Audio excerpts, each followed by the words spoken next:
আসসালামু আলাইকুম। একটি ভার্সেস ভিডিও নিয়ে হাজির হলাম আপনাদের সামনে। ভিডিওটা রেকর্ড করা হয়েছে গেম প্লে শেষ হওয়ার পরে।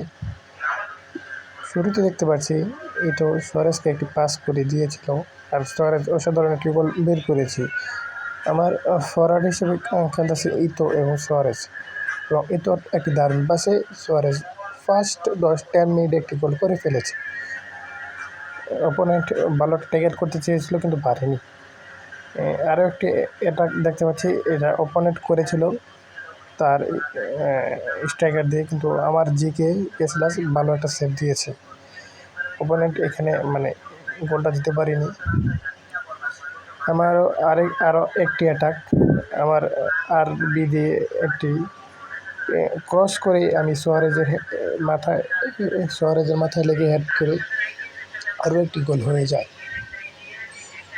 এখানে দেখা যাচ্ছে আমার রবার্টো কার্লোস কর্নারকে নিতে গিয়ে একটি কর্নার পাস দিল বেলিংহামের কাছে, বেলিংহাম পাস দিল সুয়ারেজের কাছে, এবং সুয়ারেজের আরেকটি গোল, অসাধারণ গোল। এই নিয়ে আমার 66 মিনিটে তিনটি গোল হয়ে গিয়েছে।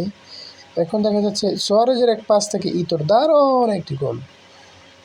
তাই এই ম্যাচ শেষে আমার গোল হয়েছে 4টা। অপোনেন্ট তার লামিন ইয়ামালকে নিয়ে আমাকে আরেকটি অ্যাটাক করেছিল 77 মিনিটে, কিন্তু এটাও গোল হয় নাই। আমার জিকে গেছিল, দুর্দান্ত আরেকটি সেভ করেছে। তারপর এই রেজাল্ট নিয়ে আমাদের ম্যাচটি শেষ হয়েছে।